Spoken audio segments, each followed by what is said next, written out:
This is the Biz News Podcast, one-on-one conversations with experts in business and personal development. Keep your hands to yourself.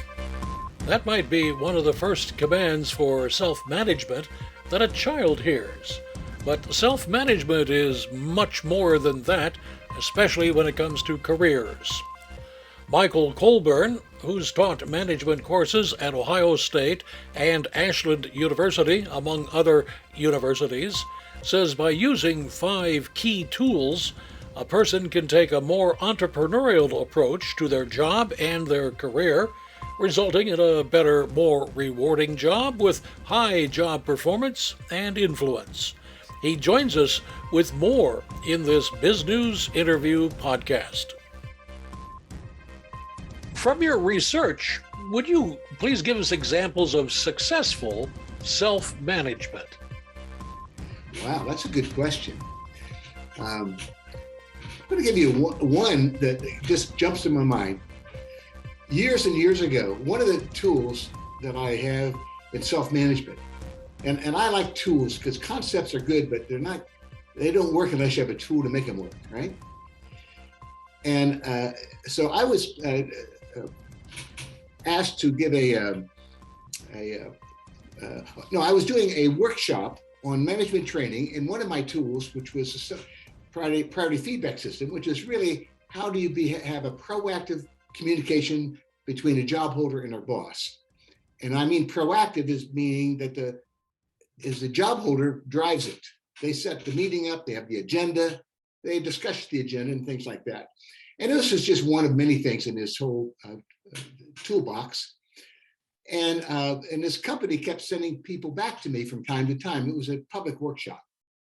And I was getting some good feedback. And that was good. You always have good feedback. But what I really learned was, a couple, 3 years later, I got a call from this company to come in and do a workshop, all-day workshop on time management, which really wasn't a tool that I was teaching. And I went in, and it was a good workshop. And I learned there, it was a division of this company, maybe 100 people, mostly engineers, systems analysts type of people. And I found out that this company, I had maybe taught 8 or 9 people how to use this tool of self-management. And I found out that when I went in there, almost everybody in that division, over 100 people were using the tool I taught 8 people. And it was amazing. And it completely was changing the culture of that organization. And I give the mid-managers who brought me in credit for making it happen. And matter of fact, this one guy told me, he says, when I teach this tool about how to,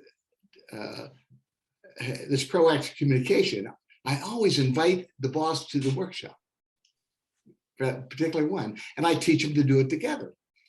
And so this guy told me, he said, when you first invited me, I didn't want to go, but my good old Roman Catholic background, I was able to put enough shame in my invitation.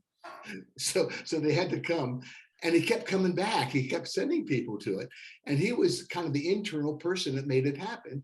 And no one knew what was going on, And it's amazing how one little thing can spread when it's good news.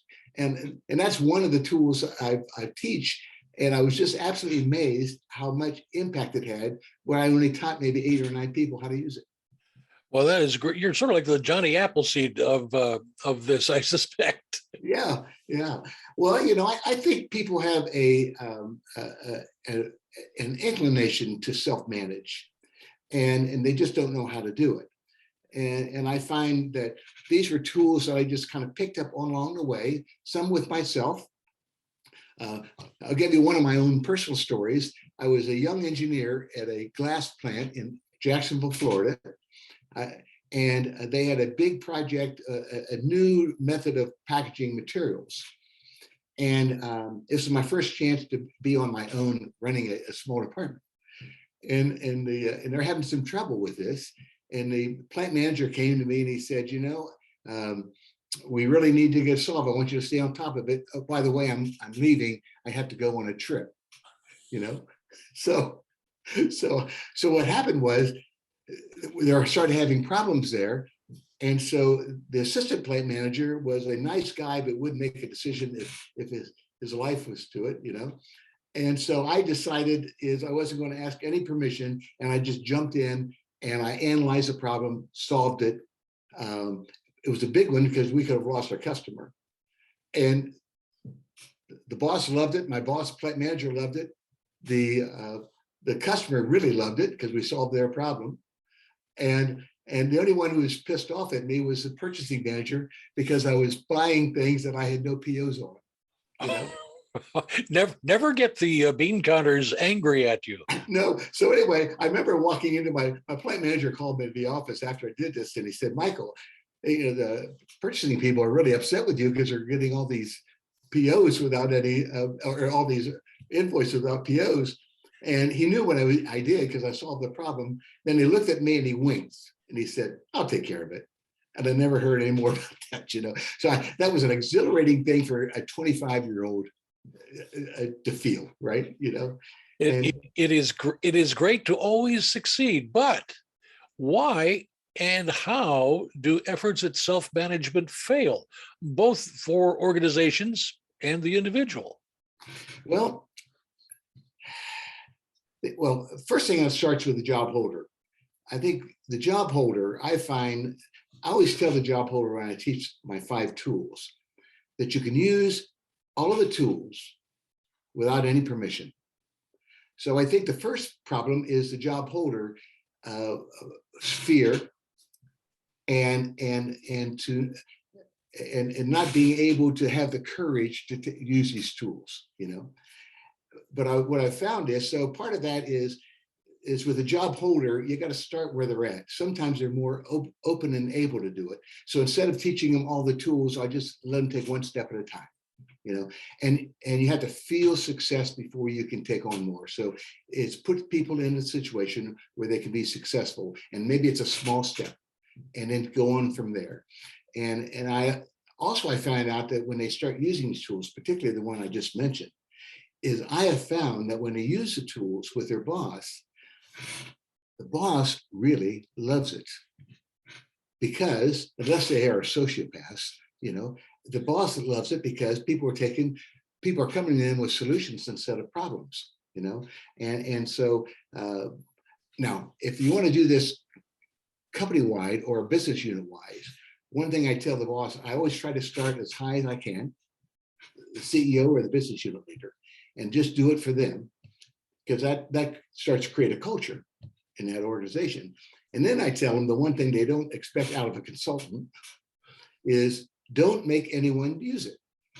Give them an opportunity to use it, because if you force people to take a self-management course, it doesn't make any sense, right? And so sometimes they get so excited about it. So I want to do this across the company. I said, well, let's take it one step at a time. I'll do a luncheon for people and offer them opportunity to take this course. And if they don't want to take it, no negative consequences. Because what happens is you teach the willing, not the one who need it. And when you do that, who do you think sells the next group?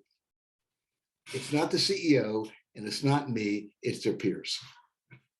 Well, how deeply into an organization should you expect self-management to be working, after all? Because for some people, isn't a job just work, quote unquote, and they're there for the hours and they're gone? Well, in that case, we're not going to work with those people, And now there are some jobs that are more open to self-management, and I have some assessment tools to help them do that. In my research on my master thesis, I found that it was the nature of the job is just as strong as the nature of the person on what is capable of being self-managed. And so you need some jobs that there is at least a certain level of autonomy built into that. You have knowledge and experience that the organization needs. And so I'm finding out when I go to a company, we try to identify those jobs, those high impact jobs where people typically really like the self-management. And then I'd rather start with a small group and let it grow organically than try to go across. So I would never go to the training and director people and saying, you ought to do this with everybody. So it needs some humility in terms of doing that. And those people that maybe aren't willing, but they might be able people, good people, but there's things going on in their lives that maybe they're not quite ready to take that, and so no punishment for that. We'll come back, and maybe there's some of the tools in my book. I have 5 tools, or some tools that they could even use, but the two tools, the performance agreement and the priority feedback system, those are the 2 tools where it's a strong relationship between the boss and the job holder. And those are the tools I particularly want to make sure that the person is willing and able to do this. What's the difference between the performance agreement and a job description? Good question. The job description helps people to pick people to hire people. And this is what you need, and you need that. But quite frankly, once a person gets to their job, that kind of goes in the drawer, right? And so the job description is much more focused on that job. So let me give you an idea. I'm going to start next Monday with a new dean of a college that I worked for, and he's asked me to help him on his job, a performance agreement. So let me tell you what a performance agreement is. First thing, it's an agreement that we have with the organization about what we're going to achieve, how we're going to be measured, and how we're going to do it. So what I do is I help the person in the job, not the personnel department, but to go out and to identify their key work relationships. That's the group above you, the group below you, if you have a group below you, and your teammates. And I have them go out and interview. I have them interview them, and basically with 4 fundamental questions. First question, if they've been there for a while, I'd say, so Doug, what am I doing well as, industrial engineer? What am I doing well as a financial advisor? What am I doing well, whatever that? And when they answer that question, they're not only telling you what they do well, they're telling you what they pay attention to. It says as much about them as they do you, And so I ask them that. So I have them ask that question, and they take notes. Always take notes. Second question. So what are your needs and expectations for me in my position of? And you ask that for everybody you talk about, above, side, and below. What are your expectations for me? And they start telling about things, and they come up with different categories. And I teach them how to do this. Then we look at the categories. Let's say technical assistance, customer service, whatever it might be. So in the area of technical service, what's an indicator of performance, Doug, that tells me I'm doing a good job for you? In the area of customer service, and what are the indicators of performance? And they start telling you things, and you translate those into performance measures, right? And then that question is, so then the last question is, so what can I do more of, better, or differently to create value for you? That conversation, which takes about 30 minutes to an hour, and you do that with maybe 8 or 10 people, one of them is your boss, and one of them is thing there, what that does is, that's all the information you need to develop a performance agreement. And I give them a template on the performance agreement. Here's your job mission, here are your job guiding principles, here are your key result areas, here are your performance measures, and here's how you're going to do that. And it's powerful. Absolutely powerful. And not only does it give you a good output, a document, because you take the document to your boss and say, here's what I learned, and you negotiate that with them, and am I getting everything you want from me? And then at the other point is, if I know my own strengths, I also will add things to there that I can create more value for, because the person who had the job before with the same job description didn't have the same strengths. And so I always encourage people to add things to the job description and even negotiate the things to drop. You are a rabble rouser. I am a rebel rouser, but I tell you, the boss loves it. They do. The boss likes people come in all the time with problems, but they come in, when you come in solutions. Now there is a price to pay for that. Number one, you got to be a high performer. You have to have higher performance expectations than the boss does. The second thing is you're putting yourself on the spot, and you're going to be highly accountable. And if you can't do those two things, you shouldn't be doing this, you know. And what happens is I find out that high performance and high accountability is something that's admired and accepted in most organizations. And if they aren't, you got to fire the organization. How has COVID-19 and its perhaps its harvest of the Great Resignation and the difficulty to find skilled people for jobs affected your research and thoughts on this? Well, you know, I've been retired for a while, but I have a daughter who is probably could teach this course as well as I could, because she's a natural, and she is. So they used to using the Zoom and all these other techniques together. So what I find is the benefit to the organization with these tools is they have some documents, so they know accountability is there because they have these meetings. So the two tools major tools that I teach, I think help that. I think from the standpoint of the job holder, they're able to exercise a higher level of autonomy. And I think even though we don't like, the pandemic has been terrible, but I think it gives them an opportunity to do that sort of thing. And I think that people have been quitting, but I think people who take ownership of their job and are appreciated by their organization are going to stay much longer than other people, you know, and they're not going to leave just because they get some more money some other place. Now, you mentioned earlier something about a book. Tell our listeners and viewers a little bit about it. Yes, well, I wrote this book. The first time I wrote the book, I wrote it before I ever had it published. I was asked by one of my clients recommended me to a local university. They're putting together a professional development program. And it talked about all the things I did for them in terms of self-management. This is before I wrote the book. So I went in and talked to them, and they said, we like this. Would you put together a syllabus? So I wrote, it was a 12-week course because they're getting credit for it too. And I reviewed it with them, and they said, this is great. Let's do it. So what book you're going to use, Michael? I never thought about it. And you know what my answer was? I'll write it. So I was 3 weeks ahead of the class writing the book. You know, and that was the beginning of it, you know. And so over the years, I taught it without even publishing the book.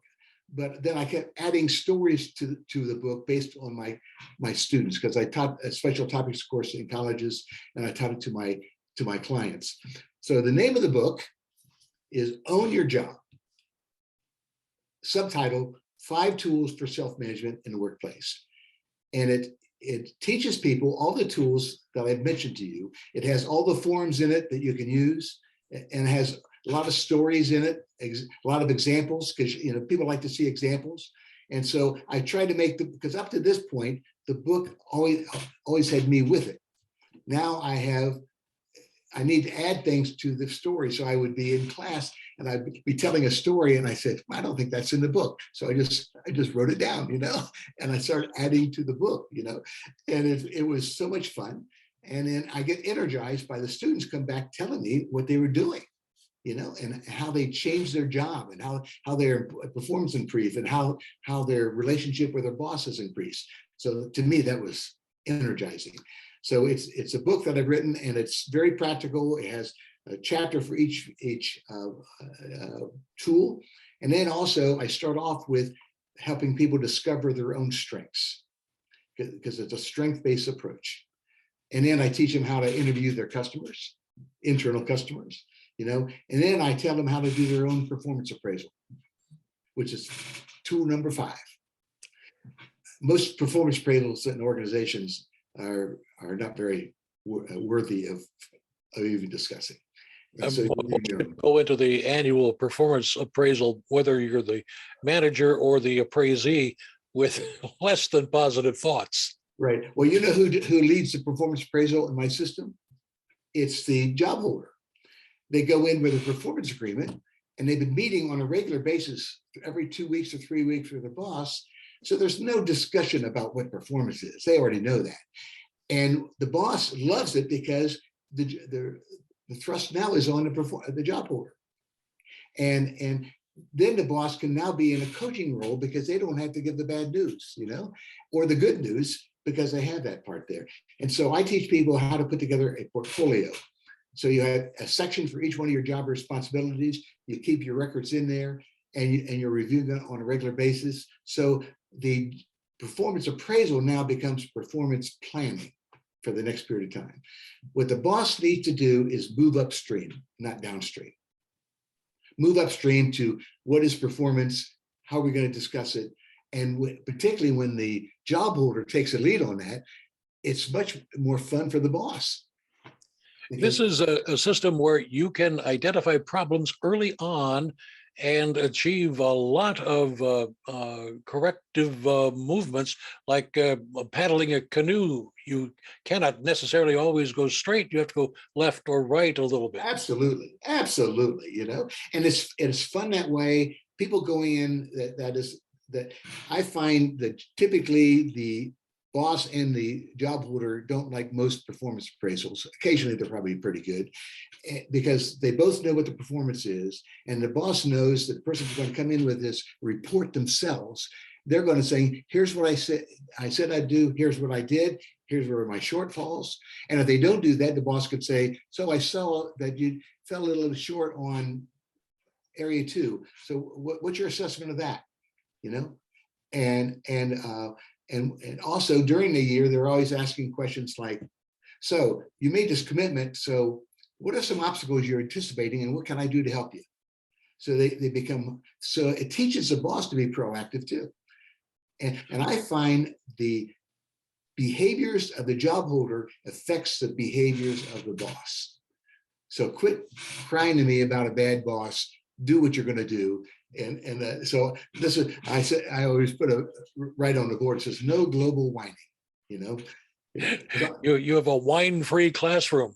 Right. I've had great bosses and I've had some mediocre bosses, and I'm not going to let the quality of the boss affect my performance.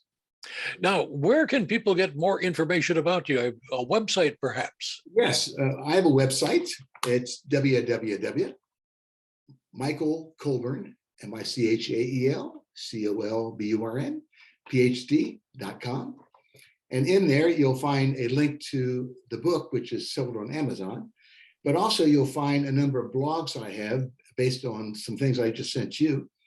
And I also have a lot of resources in there for people to look at, because even though the book has forms in it, they can go in and print off the forms because they might want to use them more often, things like that.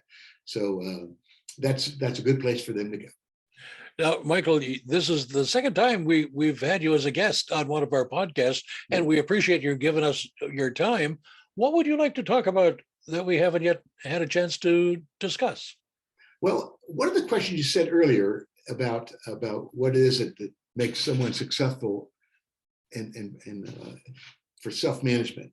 And what I find is there's 5 fundamental beliefs that if you have these beliefs, you're right on track, The first belief is I work for the customer. And the customer can be internal, but I need to know the value chain between the internal customers and the external customers. That's always the focus. So that one story I told you about that company I worked with, my focus on the external customer gave me permission to take more responsibility than I had, and you never have to apologize for that. So I work for the customer. And here's a clue. Your boss probably is not your customer. Your boss is a supplier, unless you're administrative assistant, So the boss, so the second one is, second principle, I manage my own performance. It's not my boss's job to do that.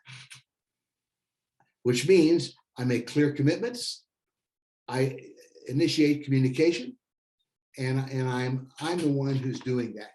And so the boss can be, if I have a breakdown, the boss can be my coach, but they don't have to be the deliverer of the message, Number 3, my boss and I are partners in performance, and I treat my boss with as a teammate, not as someone I have to kiss up to, right?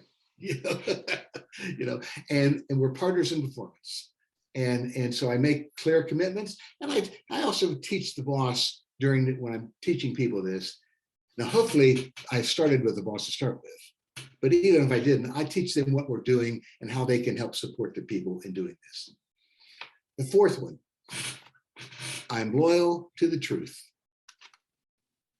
Now that can be a risky one, right?